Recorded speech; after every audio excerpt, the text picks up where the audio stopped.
ಕಥಾಮೃತಸಾರ ಗುರುಗಳ ಕರುಣದಿಂದ ಪನಿತು ಪೇಳುವೆ ಪರಮ ಭಗವದ್ಭಕ್ತರಿದನಾದರದಿ ಕೇಳುವುದು. ಕಡು ಕರುಣಿ ನೀನೆಂದರಿದು ಹೇರೊಡಲ ನಮಿಸುವೆ ನಿನ್ನಡಿಗೆ ಬೆಂಬಿಡದೆ ಪಾಲಿಸು ಪರಮ ಕರುಣ ಸಿಂಧು ಎಂದೆಂದು. ನಡು ನಡುವೆ ಬರುತ್ತಿಪ್ಪ ವಿಘ್ನವ ತಡೆದು ಭಗವನ್ನಾಮ ಕೀರ್ತನೆ ನುಡಿದು ನುಡಿಸೆನ್ನಿಂದ ಪ್ರತಿ ದಿವಸದಲ್ಲಿ ಮರೆಯದಲೇ. ಕೊಬ್ಬಿದ ಖಳರೋಡಿಸಿ ಅಮೃತಾನ್ನ ಊಟಕ್ಕೆ ಉಬ್ಬಿದ ಹರುಷದಲ್ಲಿ ಉಣಿಸಲು ಉಬ್ಬಿದ ಹರುಷದಲ್ಲಿ ಉಣಿಸಬೇಕೆಂದು ಸಿಂಧು ಸರ್ವರಿಗೆಡೆಯ ಮಾಡಿಸಿದ. ಕೊಬ್ಬಿದ ದುಷ್ಟರಾದ ದಾನವರನ್ನು ಓಡಿಸಿ ಮದುವೆಯ ಊಟಕ್ಕೆ ಅಮೃತಾನ್ನವನ್ನು ಉಬ್ಬಿದ ಹರುಷದಲ್ಲಿ ಉಣಿಸಬೇಕೆಂದು ಸಮುದ್ರ ರಾಜ ಎಲ್ಲರಿಗೂ ಭೋಜನ ಸಿದ್ಧಪಡಿಸಿದ್ದಾನೆ. ಹಿಂದಿನ ನುಡಿಯಲ್ಲಿ ಉಪಾಸನ, ಗೃಹ ಪ್ರವೇಶ, ಹೋಮಗಳ ಬಗ್ಗೆ ಹೇಳಿ ಇದೀಗ ವಿವಾಹ ಭೋಜನದ ಬಗ್ಗೆ ಹೇಳ್ತಾ ಇದ್ದಾರೆ. ವಧುವರರಿಗೆ ಭೂಮದೂಟ, ಇತರರಿಗೆ ಮೃಷ್ಟಾನ್ನ ಭೋಜನವಾಗಬೇಕು ಅಂತ ಹೇಳಿದ್ದಾರೆ. ಇಲ್ಲಿ ಬರ್ತಾ ಇದೆ, ಸಮುದ್ರ ರಾಜನೇ ಅಸುರನ್ನು ಓಡಿಸಿದ್ನೋ ದೇವತೆಗಳ ಅಮೃತ ಉಣಿಸಿದ್ನೋ ಅಂತ ಕೇಳಿದ್ರೆ ಇಲ್ಲಿ ಹೇಳ್ತಾ ಇದ್ದಾರೆ,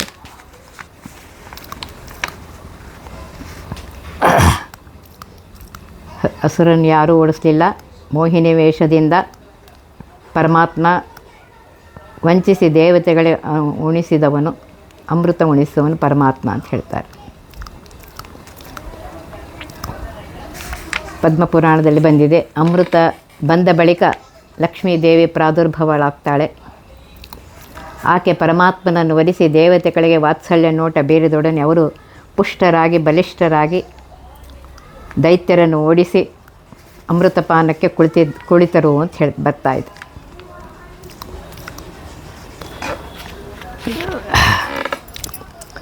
ಈ ರೀತಿಯಾಗಿ ಕನ್ಯಾದಾನ ಮಾಡಿರುವ ಸಮುದ್ರರಾಜ ವಧುವರರಿಗೆ ಭೂಮದೂಟ ಏರ್ಪಡಿಸಿದ್ದಾನೆ.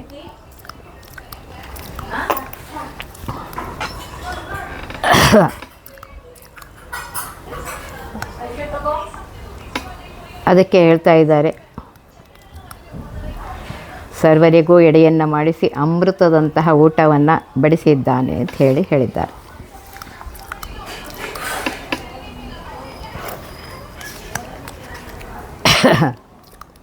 ಈ ರೀತಿಯಾಗಿ ಹೇಳಿದ್ದಾರೆ. ಇಲ್ಲಿ ಏನು ಹೇಳ್ತಾ ಇದ್ದಾರೆ ಅಂದರೆ,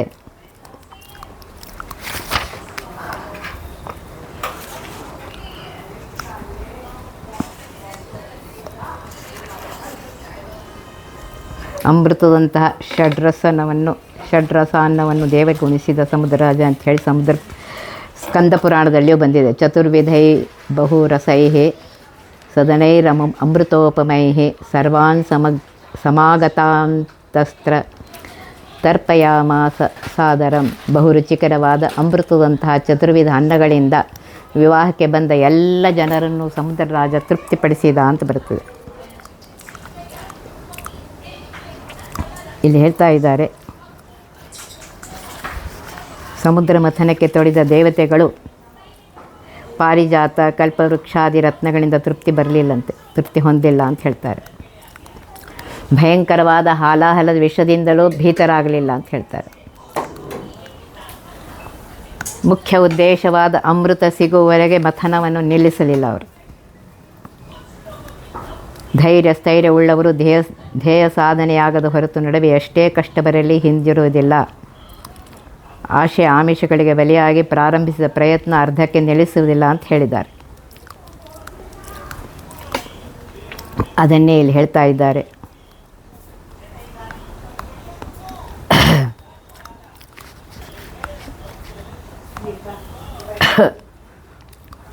ಪದ್ಮಪುರಾಣದಲ್ಲಿ ಬಂದಿದೆ, ದೇವತೆಗಳೇ ದೈತ್ಯರ ಸಹಾಯ ಪಡೆದು ಕ್ಷೀರ ಸಮುದ್ರ ಮಥನ ಮಾಡಿ ಅದರಿಂದ ಜಗನ್ಮಾತೆ ಲಕ್ಷ್ಮೀದೇವಿ ಪ್ರಾದುರ್ಭವಿಸುತ್ತಾಳೆ ಅಂತಿದೆ. ಇದರಿಂದ ಲಕ್ಷ್ಮೀದೇವಿ ಪ್ರಾದುರ್ಭವೇ ದೇವತೆಗಳಿಗೆ ಮುಖ್ಯ ಉದ್ದೇಶವಾಗಿತ್ತು.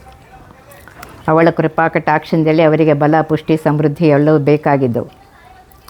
ಅಮೃತ ವಿವಾಹ ಭೋಜನಕ್ಕಾಗಿ ಮಾತ್ರ. ಅಸುರರ ದೃಷ್ಟಿಯಲ್ಲಿ ಅಮೃತವೇ ಮುಖ್ಯ ಉದ್ದೇಶ. ಲಕ್ಷ್ಮಿ ಉದಿಸುವುದು ಅವರಿಗೆ ಬೇಕಾಗಿರಲಿಲ್ಲ, ಅವರಿಗೆ ವಿವಾಹವೂ ಬೇಡವಾಗಿತ್ತು.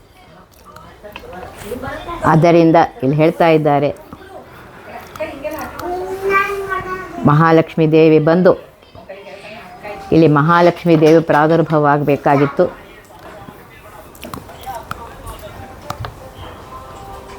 ಆದ್ದರಿಂದ ಲಕ್ಷ್ಮೀನಾರಾಯಣ ವಿವಾಹವನ್ನು ದೇವತೆಗಳಿಗೆ ವಿವಾಹ ನೋಡುವ ಆಸೆ, ಮದುವೆ ಊಟದಲ್ಲಿ ಅಮೃತ ಉಣ್ಣುವ ಆಸೆ. ಈ ರೀತಿಯಾಗಿ ಹೇಳ್ತಾರೆ. ಮಾವನ ಮನೆಯಲ್ಲಿ ದೇವರಿಗೌತಣವ ದಾನವರು ಕೆಡಿಸದೆ ಬಿಡರೆಂದು ಶ್ರೀಕೃಷ್ಣ ದೇವ ಶ್ರೀವೇಷವ ಧರಿಸಿದ. ಮಾವನಾದ ಸಮುದ್ರರಾಜನ ಅರಮನೆಯಲ್ಲಿ ಮದುವೆಯ ಔತಣವನ್ನು ದೇವತೆಗಳಿಗೆ ಸಿಗದಂತೆ ದಾನವರು ಕೆಡಿಸದೆ ಬಿಡರೆಂದು ಶ್ರೀಕೃಷ್ಣ ದೇವ ಸ್ತ್ರೀವೇಷವನ್ನು ಧರಿಸಿದ ಅಂತ ಬರ್ತಾಯಿದೆ.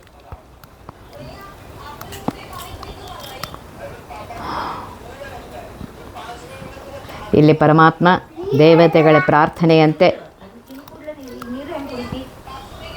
ಸ್ತ್ರೀವೇಷವನ್ನು ಧರಿಸಿದ ಅಂತ ಹೇಳಿ ಪದ್ಮಪುರಾಣದಲ್ಲಿ ಬಂದಿದೆ.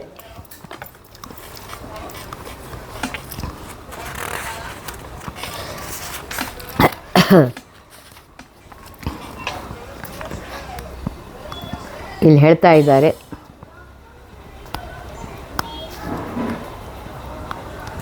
ಪರಮಾತ್ಮನಿಗೆ ಸ್ವಾಭಾವಿಕ ಪುರುಷ ರೂಪದಂತೆ ಸ್ವಾಭಾವಿಕ ಸ್ತ್ರೀ ರೂಪವೂ ಇದೆ.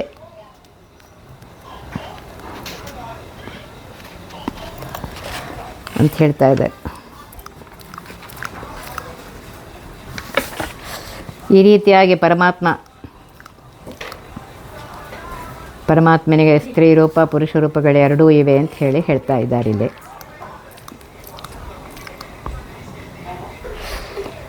ಮತ್ತು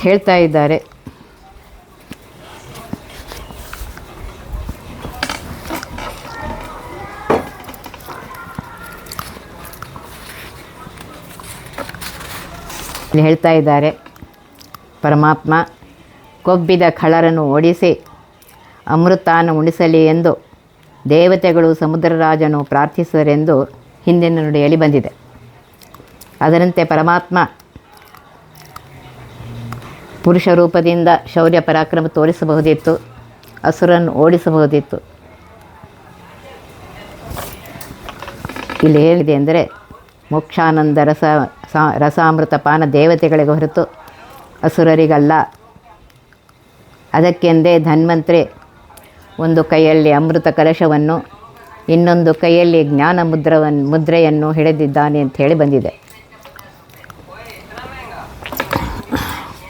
ಹಾಗೆ ಒಂದು ವಾದಿರಾಜರು ಒಂದು ಸುಳಾದಿಯಲ್ಲಿ ಹೇಳ್ತಾರೆ, ಒಂದೇ ಅಂಬುಧಿ ಒಂದೇ ಕಡಗೋಲು ನೇಣೊಂದೇ ಒಂದೇ ಸಾಧನ ಸರ್ವ ಸಾಧನಗಳು ಸರಿ ಮುಂದೆ ಪರಿವ ದೈತ್ಯರ ವೃಂದಕ್ಕೆ ಸುಧೆಯಿಲ್ಲ ವೃಂದಾರಕರಿಗುಂಟು ಎಂದು ನಿರ್ಣಯಿಸಿತಾಗಿ ಮುಂದಣ ಮುಕುತಿ ಯೋಗ್ಯರಿಗುಂಟು ಇತರರಿ ಎಂದೆಂದಿಗಾಗದಯ್ಯ ಅಂತ ಹೇಳ್ತಾರೆ. ಅಸುರರು ತಾಮಸ ಸ್ವಭಾವದವರು, ಅವರಿಗೆ ಇದನ್ನು ಕೊಡಬಾರ್ದು ಅಂಥೇಳಿ ಪರಮಾತ್ಮ ಈ ರೀತಿಯಾಗಿ ಮಾಡ್ತಾ ಇದ್ದಾನೆ ಅಂತ ಹೇಳ್ತಾ ಇದ್ದಾರೆ.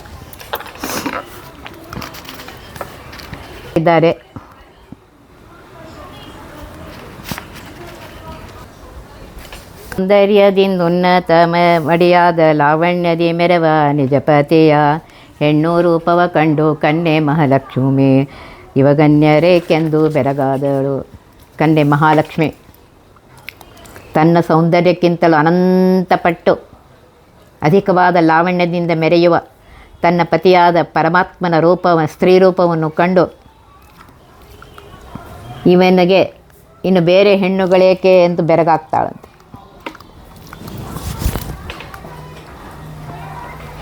ಹೀಗೆ ಮಹಾಲಕ್ಷ್ಮೀ ದೇವಿಗೂ ಆಶ್ಚರ್ಯ ಉಂಟು ಮಾಡುವಂತಹ ಪರಮಾತ್ಮನ ಸ್ತ್ರೀ ಸೌಂದರ್ಯ ಲೋಕದ ಅದ್ಭುತಗಳನ್ನೆಲ್ಲ ಮೀರಿಸಿದ ಅದ್ಭುತ ಅಂತ ಹೇಳ್ತಾರೆ. ಅದ್ಭುತಕ್ಕೆ ಅದ್ಭುತವೆನ್ನಬೇಕು ಅಂತ ಹೇಳಿ ನಾರಾಯಣ ಪಂಡಿತರು ಸುಮಧ್ವ ವೇದದಲ್ಲಿ ಹೇಳ್ತಾ ಇದ್ದಾರೆ. ಆಶ್ಚರ್ಯ ರತ್ನೇಶ್ವಧಿಕಂ ಜಗತ್ರಯೇ ಜಗತ್ತೇ ಪ್ಯಾಶ್ಚರ್ಯಮಾಶ್ಚರ್ಯ ಮುಹುರ್ಮುಹು ಸೌಂದರ್ಯ ಸಾರೈಕರಸಂ ರಮಾಪತೆ ರೂಪಂ.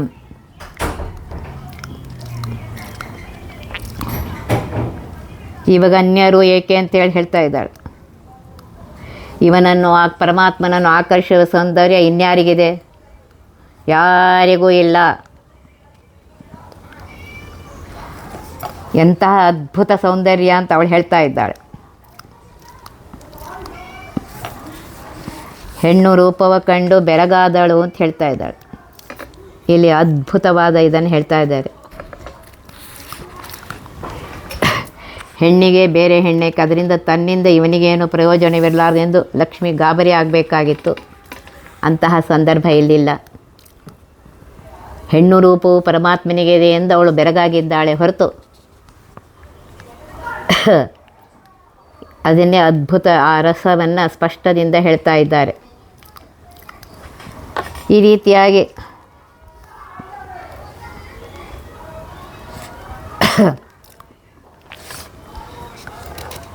ಹೇಳ್ತಾ ಇದ್ದಾರೆ. ಇಲ್ಲಿ ವಸ್ತುತಃ ಲಕ್ಷ್ಮೀನಾರಾಯಣರು ಮದುವೆ ನಾಟಕವಾಡುತ್ತಿರುವುದರಿಂದ ಈ ರೀತಿಯಾಗಿ ಆತಂಕವು ನಟನೆಯನ್ನು ಮಾಡ್ತಾ ಇದ್ದಾರೆ. ಪರಮಾತ್ಮ ಮಹಾಲಕ್ಷ್ಮಿಯನ್ನು ಪ್ರೀತಿಸುತ್ತಿದ್ದಾನೆ ಎಂದರೆ ವಾದಿರಾಜರು ಕೀರ್ತನೆಯಲ್ಲಿ ಹೇಳುವಂತೆ ಲಕ್ಷ್ಮಿಯ ಮೈಯೊಳಗಿನ ತಾರುಣ್ಯ ಲಾವಣ್ಯ ಹಾಳಾಗದಿರಲೆಂದು ತನ್ನ ಮೈಯಿಂದಲೇ ಮಕ್ಕಳನ್ನು ಹುಟ್ಟಿಸುತ್ತಾನೆ ಅಂತ ಹೇಳ್ತಾ ಇದ್ದಾರೆ. ಮುಖಾದಿಂದ್ರಶ್ಚ ಅಗ್ನಿಶ್ಚ ಪ್ರಾಣಾದ್ವಾಯುರಜಾಯತ.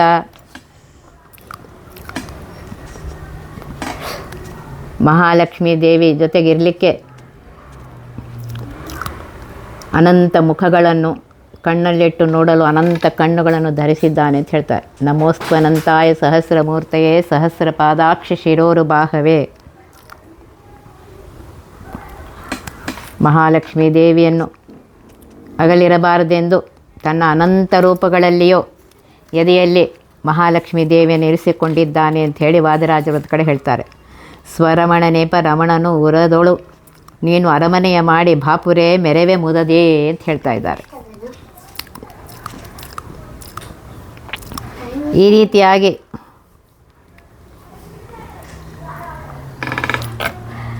ಆನಂದಮಯನಾಗಿರುವಂತಹ ಪರಮಾತ್ಮ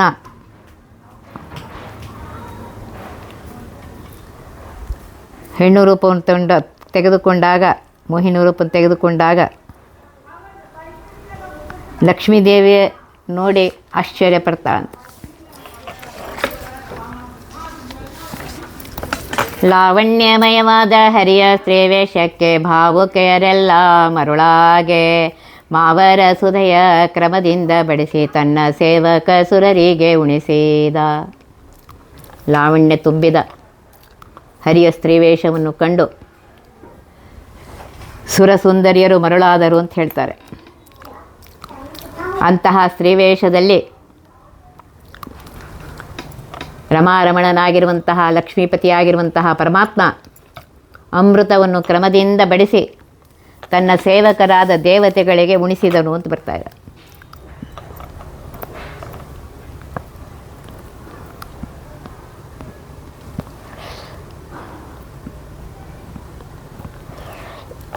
ಈ ರೀತಿಯಾಗಿ ಪರಮಾತ್ಮ ಆ ಸುಂದರ ರೂಪದಿಂದ ಬಂದು ಮೋಹಿನಿ ರೂಪದಿಂದ ಬಂದು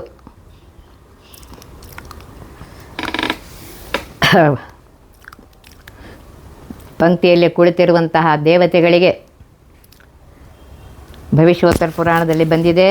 ಪಾತ್ರಾಪಾತ್ರ ವಿವೇಕವುಳ್ಳ ಶಿವ ದೇವತೆಗಳನ್ನು ಪಂಕ್ತಿಯಲ್ಲಿ ತಾರತಮ್ಯಾನುಸಾರವಾಗಿ ಕೂಡಿಸಿ ಎಲೆ ಹಾಕಿಸಿದ ಅಂತ ಹೇಳಿ, ತಾರತಮ್ಯಾನುಸಾರವಾಗಿ ಪರಮಾತ್ಮ ಬ್ರಹ್ಮಾದಿ ದೇವತೆಗಳೆಲ್ಲರಿಗೂ ಅಮೃತವನ್ನು ಉಣಿಸಿದ್ದಾನೆ ಅಂತ ಬಂದಿದೆ.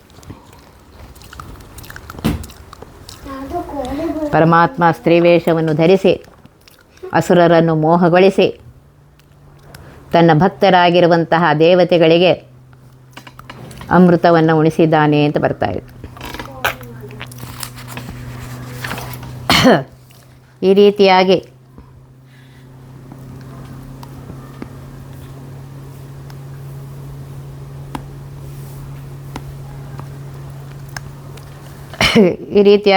ಇಲ್ಲಿ ಹೇಳ್ತಾ ಇದ್ದಾರೆ.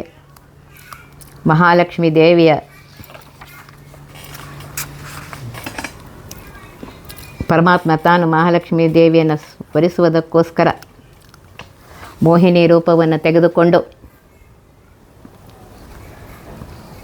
ತನ್ನ ಭಕ್ತರಾಗಿರುವಂತಹ ದೇವತೆಗಳಿಗೆ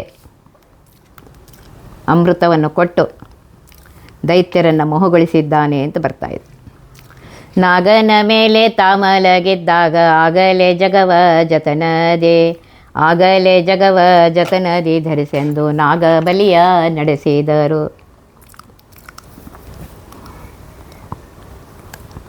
ಶ್ರೀ ಪರಮಾತ್ಮ ಮಹಾಲಕ್ಷ್ಮೀ ದೇವಿಯೊಡನೆ ತಾನು ನಾಗನ ಮೇಲೆ ಮಲಗಿದ್ದಾಗ ಜಗತ್ತನ್ನು ಅಪ್ಪ ಪರಮಾತ್ಮ ನೀನೇ ಜೋಪಾನವಾಗಿ ಧರಿಸಿ ರಕ್ಷಿಸು ಅಂಥೇಳಿ ನಾಗಬಲಿಯನ್ನು ನಡೆಸಿದರು ಅಂತ ಹೇಳ್ತಾ ಇದ್ದಾರೆ. 4ನೇ ದಿನದ ಮದುವೆಯಲ್ಲಿ 4ನೇ ದಿನದ ಮದುಮಗ ನಾಗಬಲಿ ನಡೆಸಬೇಕು ಅಂತಿದೆ. ಈ ರೀತಿಯಾಗಿ ಇಲ್ಲಿ ತೋರಿಸ್ಬೇಕಾಗಿದೆ ಪರಮಾತ್ಮನಿಗೆ, ನಾನು ಶೇಷನಾಗನ ಮೇಲೆ ಮಲಗುತ್ತೇನೆ, ಶೇಷನಾಗನೇ ಕೂರ್ಮದ ಮೇಲೆ ನಿಂತು ಜಗತ್ತನ್ನು ಹೊರುವವನು, ಅವನಿಗೆ ಈ ವಿಶ್ರಾಂತಿ ಬೇಕಾಗಿರೋದ್ರಿಂದ ದೇವತೆಗಳೇ ನೀವೇ ಅವನ ಕಾರ್ಯವನ್ನು ಮಾಡಬೇಕು ಅಂಥೇಳಿ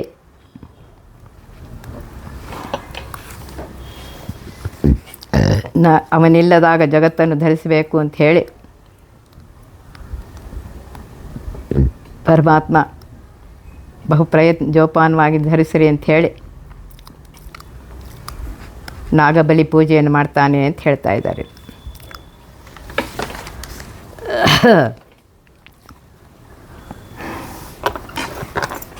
ಶೇಷದೇವರು ಒಂದು ರೂಪದಿಂದ ಸದಾ ಜಗತ್ತನ್ನು ಹೊತ್ತಿದ್ದೇ ಬೇರೆ ರೂಪಗಳಿಂದ ಪರಮಾತ್ಮ ಮಲಗುವಲ್ಲೆಲ್ಲ ಮಂಚವಾಗಿ ಆ ಪರಮಾತ್ಮನು ಸದಾ ಹೊರ್ತಾ ಇರ್ತಾನೆ. ಈಗ ಈ ನವನ ದಂಪತಿಗಳನ್ನು ಹೊರುವುದಕ್ಕೆ ಲೋಕಧಾರಣ ಕಾರ್ಯವನ್ನು ಬಿಟ್ಟು ಬರುವ ಪ್ರಮೇಯವೇ ಇಲ್ಲ. ಈ ರೀತಿಯಾಗಿ ವಿವಾಹದಲ್ಲಿ 4ನೇ ರಾತ್ರಿ ನಾಗಬಲಿಯ ವಿಧಾನ ಇದೆ. ಅದನ್ನು ಮಾಡಿ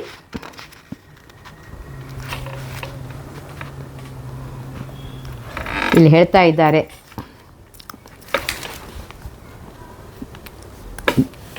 ದಿಗ್ಗಜಗಳೇ, ನಾವು ಮುಂದೆ ಶೇಷ ಮಂಚದಲ್ಲಿ ಮಲಗಿ ರಮಿಸಬೇಕಾಗಿದ್ದರಿಂದ ಶೇಷನು ಲೋಕಧಾರಣ ಕಾರ್ಯಕ್ಕೆ ಬರುವುದರಲ್ಲಿ ವಿಳಂಬವಾಗುವುದು.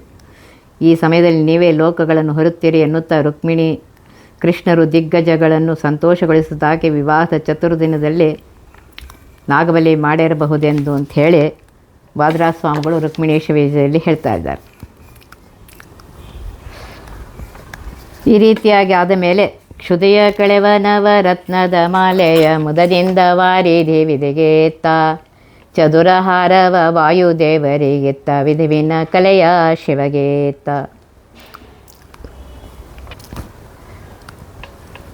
ಕ್ಷುದೆಯ ಕಳೆವ ಹಸಿವೆ ನೀರಡಿಕೆಗಳನ್ನು ಕಳೆಯಬಲ್ಲಂತಹ ಒಂದು ನವರತ್ನದ ಹಾರವನ್ನು ಸಮುದ್ರ ರಾಜ ಸಂತೋಷದಿಂದ ಬ್ರಹ್ಮದೇವರಿಗೆ ಕೊಡ್ತಾನೆ.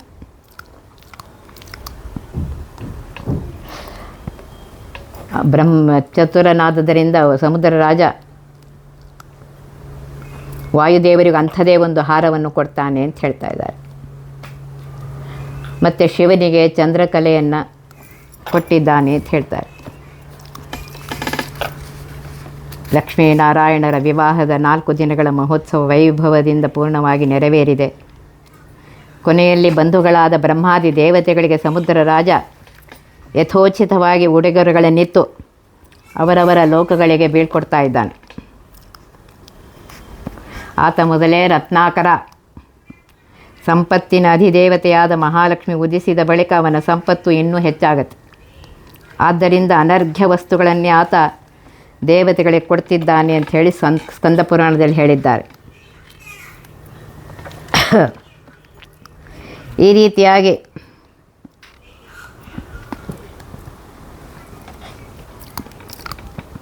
ಬ್ರಹ್ಮದೇವರಿಗೆ ನೀಡಿದ ನವರತ್ನ ಮಾಲೆ ಸಮುದ್ರ ಮಥನದಿಂದ ಉದ್ಭವಿಸಿದು. ಹಾಗೆ ಉದ್ಭವಿಸಿದ ಚಂದ್ರನಂತೆ ಅಮೃತ ಕಿರಣವನ್ನು ಸುರಿಸುವಂಥದ್ದು. ಚಂದ್ರನ ಅಮೃತ ಕಿರಣವನ್ನು ಉಂಡು ದೇವತೆಗಳು, ಪಿತೃಗಳು ಹಸಿವು, ಬಾಯಾರಿಕೆ, ಜರೆ, ಮರಣದಿಂದ ದೂರವಿರ್ತಾರೆ. ಈ ನವರತ್ನ ಮಾಲೆಯಿಂದ ಸುರಿಯುವ ಅಮೃತವು ಹಸಿವು, ನೀರಡಿಕೆಗಳನ್ನು ಕಳೆಯುತ್ತೆ.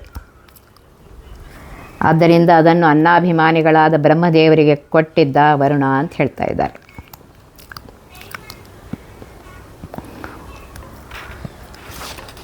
ಈ ರೀತಿಯಾಗಿ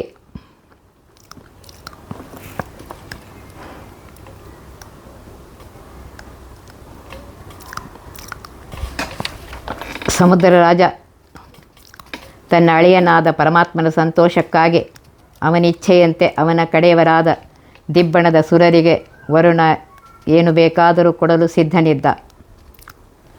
ಮೋಡ ತನ್ನಲ್ಲಿರುವ ನೀರನ್ನು ಹೇಗೆ ಸಂಕೋಚವಿಲ್ಲದೆ ಮಳೆಗರೆಯುತ್ತದೆ ಹಾಗೆ ಈ ರೀತಿಯಾಗಿ ಬ್ರಹ್ಮವಾಯುಗಳಿಗೆ 9 ರತ್ನಗಳು ಒಂದು ಹಾರದಲ್ಲಿದ್ದರೆ ಶಿವನಿಗೆ ಚಂದ್ರನೆಂಬ ಒಂದು ರತ್ನವನ್ನು ಅವನು 9 ಕಲೆಗಳನ್ನಿತ್ತ ಅಂತ ಹೇಳಿ ಇಲ್ಲಿ ಹೇಳ್ತಾ ಇದ್ದಾರೆ.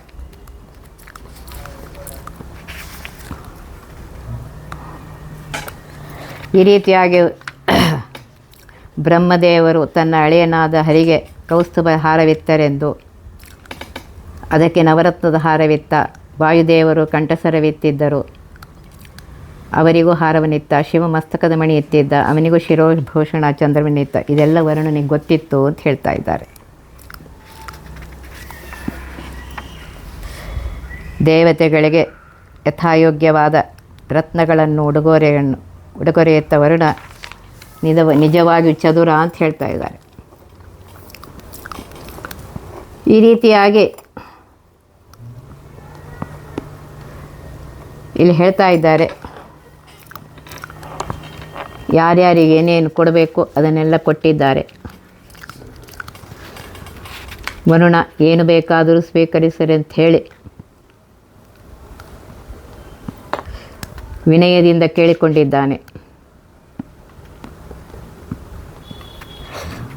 ವಾಯುದೇವರು ನವರತ್ನದ ಮಾಲೆಯನ್ನು ಮಾತ್ರ ಸ್ವೀಕರಿಸಿದ್ದಾರೆ. ಶಕ್ರ ಮೊದಲಾದ ದಿಕ್ಪಾಲಕರಿಗೆ ಸೌಖ್ಯದ ಚೌದಂತ ಗಜಂಗಳ ಉಕ್ಕಿದ ಮನದಿಂದ ಕೊಟ್ಟ ವರುಣ ದೇವ ಮಧುಮಕ್ಕಳ ಆಯುಷ್ಯವ ಬೆಳೆಸೆಂದ. ವರುಣನು ಇಂದ್ರಾದಿ ದಿಕ್ಪಾಲಕರಿಗೆ 4 ದಂತಗಳುಳ್ಳ ಮದಭರಿತವಾದ ಆನೆಗಳನ್ನು ಅತ್ಯಂತ ಆದರದಿಂದ ಕೊಟ್ಟ ಅಂತ ಹೇಳ್ತಾರೆ. ಮತ್ತು ಬೇಡ್ತಾ ಇದ್ದಾನೆ, ಮಧುಮಕ್ಕಳಿಗೆ ದೀರ್ಘಾಯುಷ್ಯ ನೀರಿನೆಂದು ಬೇಡ್ತಾ ಇದ್ದಾರೆ. ನೋಡಿ ಎಷ್ಟು ಸುಂದರವಾಗಿ ಇಲ್ಲಿ ಹೇಳ್ತಾ ಇದ್ದಾರೆ. ಮುಂದಿನದನ್ನು ನಾಳೆ ನೋಡೋಣ. ಒತ್ತಿ ವಿಘ್ನಗಳ ಕಳೆದಪ ಮೃತ್ಯುವಿಗೆ ಮರೆ ಮಾಡಿ ಕಾಲನ ದೂತರಿಗೆ ಭೀಕರವ ಪುಟ್ಟಿಸಿ ಸಕಲ ಸಿದ್ಧಿಗಳ ಒತ್ತಿಗೊಳ್ಳಿಸಿವನರು ಹೇಕ್ಷಣ ನೃತ್ಯ ಮಾಡುವರವರ ಮನೆಯೊಳು ನಿತ್ಯಮಂಗಳ ಹರಿಕಥಾಮೃತ ಸಾರ ಪಠಿಸುವರ.